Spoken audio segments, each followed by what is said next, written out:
Olá, alunos do terceiro ano, tudo bem com vocês? Espero que sim. Vamos iniciar a semana 1 do PET volume 5 de língua portuguesa. Nós já estamos no PET 5, né? Então vamos lá. O eixo temático é compreensão e produção de texto e o contexto de produção, circulação e recepção de textos. O tópico, muito importante aí, charges e tirinhas. Aí vocês vão ver aí a habilidade, conteúdos relacionados e interdisciplinaridade. Então vamos às atividades.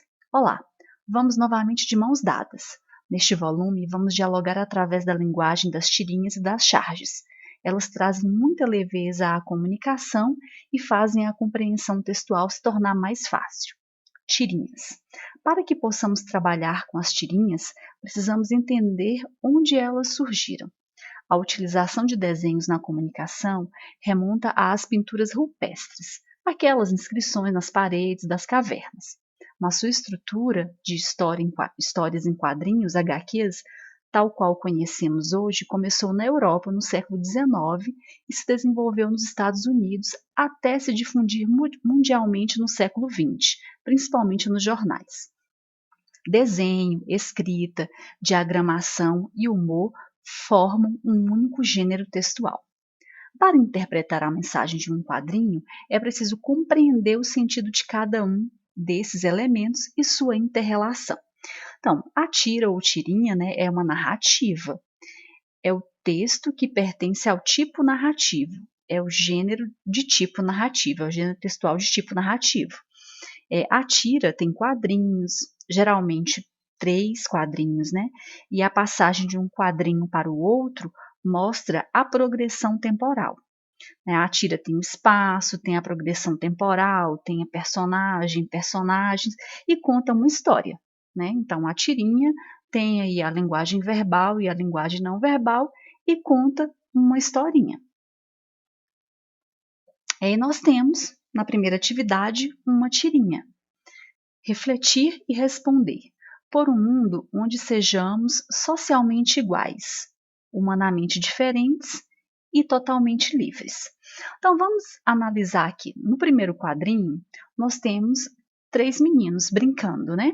Um cadeirante e não é por ele ser cadeirante que houve algum impedimento que ele brincasse.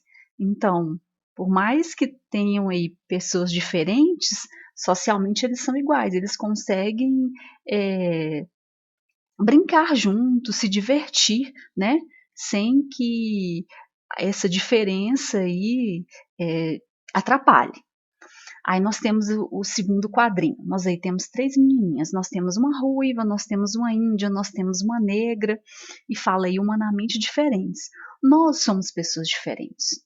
Ninguém é igual.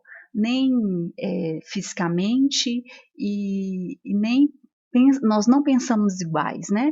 Eu não penso igual a minha irmã, eu não penso igual a minha mãe, eu não penso igual ao meu pai. Nós pensamos de formas diferentes, nós agimos de formas diferentes. Então, nós somos humanamente diferentes, mas na Declaração Universal dos Direitos Humanos, no seu artigo 1º, todos os homens nascem livres e iguais em dignidade e direitos. Mas nós temos os mesmos direitos independente das nossas diferenças raciais, culturais, ideológicas e totalmente livres. Nós somos livres, né, para a gente fazer tudo que esteja de acordo com os preceitos da lei.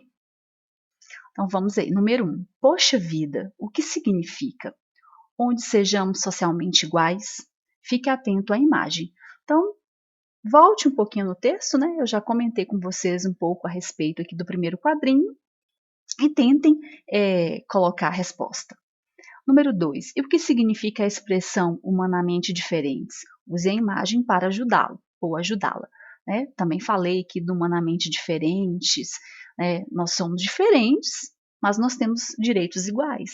Né? E a gente não tem que julgar ninguém por sua diferença de raça, sua diferença de ideologia.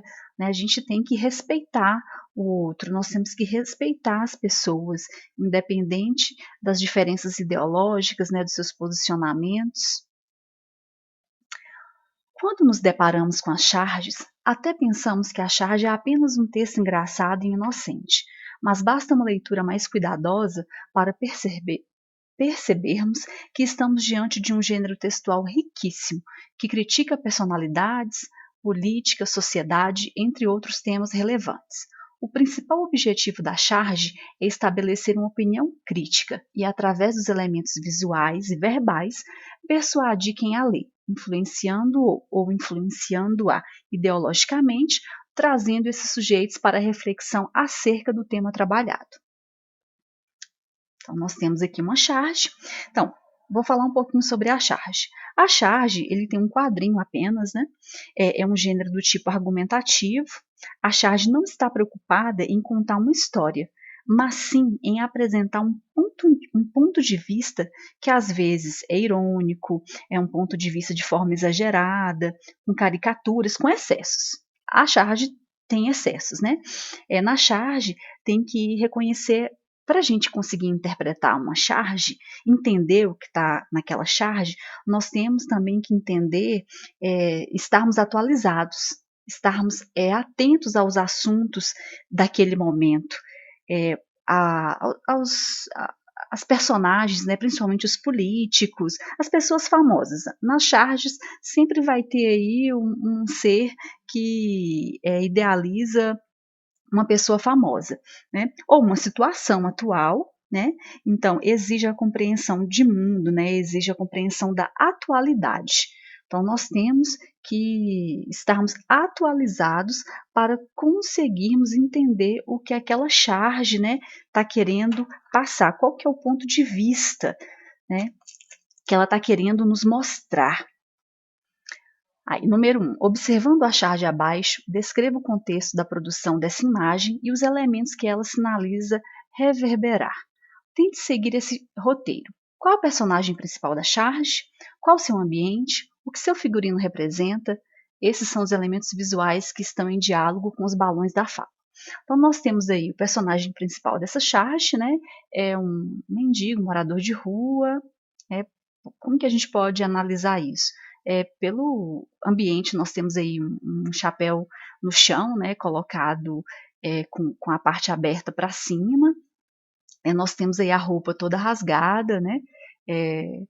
E para nós, o figurino, o que o figurino dele representa? Como a gente sabe, a gente conhece, a gente já viu morador de rua, pedinte, então a gente sabe que esse personagem aí representa isso.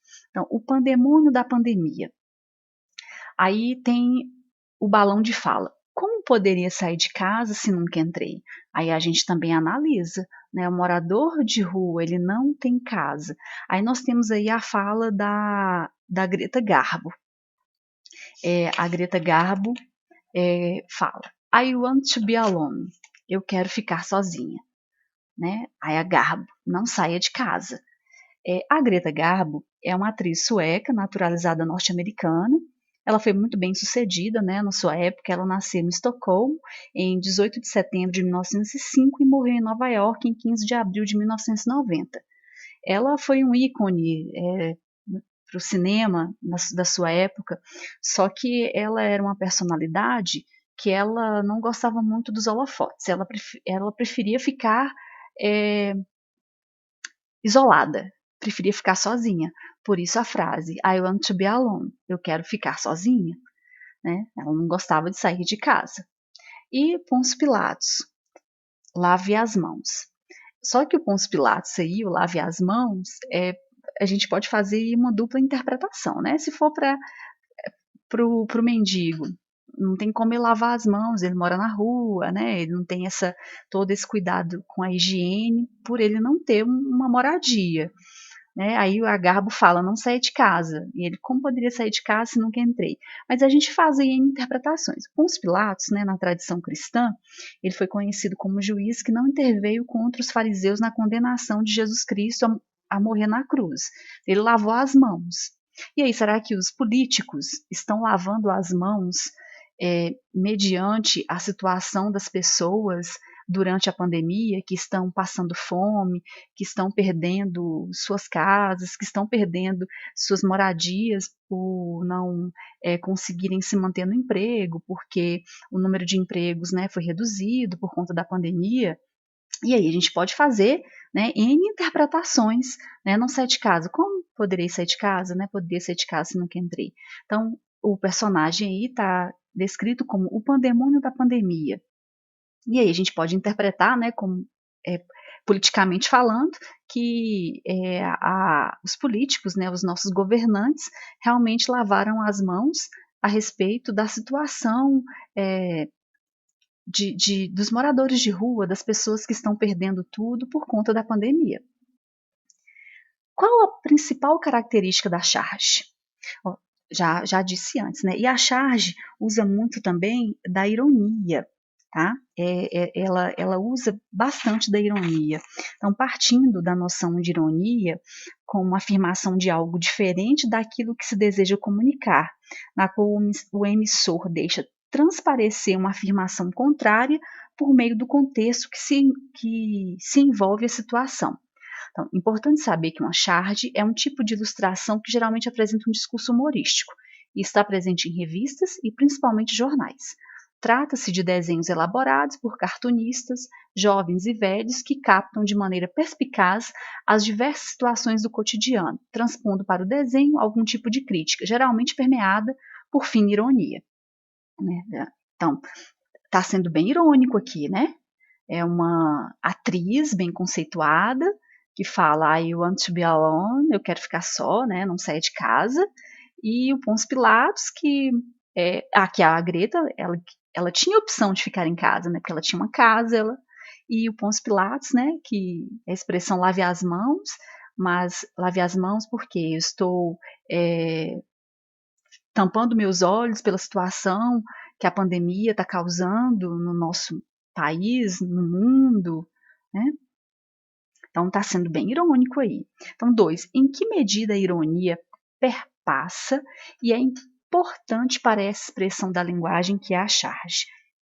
Então, a ironia realmente ela é usada para nos colocar um ponto de vista, para nós entendermos e colocarmos a nossa opinião a respeito do tema tratado, né? Do tema que está sendo tratado. Então, a charge são textos que podem ser usados para denunciar e criticar as mais diversas situações do cotidiano relacionadas com a política e a sociedade, produzidas com o intuito de construir humor e, por vezes, de criticar e fazer uma reflexão, né, dentro deste humor e também por uma ironia. Então, terminamos aqui a semana 1 do PET, volume 5 de língua portuguesa do terceiro ano. Espero ter ajudado, né? Mas antes de finalizarmos, né, por ter falado da tirinha, voltar aqui na tirinha, nós temos uma personagem muito importante das tirinhas, né, que é a Mafalda. O seu criador é o Quino, né, que é um cartunista argentino. Quino faleceu em 30 de setembro do ano de 2020, né, deste ano. A Mafalda, né, é uma menina preocupada com a humanidade e a paz mundial, e ela se rebela com o estado atual do mundo. Ela não está satisfeita, e as tirinhas que o Quino faz com a Mafalda são para criticar, né, conta uma historinha e faz também uma crítica do mundo atual. E ela também adorava os Beatles, né? Nós perdemos aí, né, o criador da Mafalda, o Quino. Então, finalizamos a semana 1 do PET, volume 5, do terceiro ano de língua portuguesa. Espero ter contribuído com o aprendizado de vocês. Fica aqui o meu forte abraço e uma boa semana.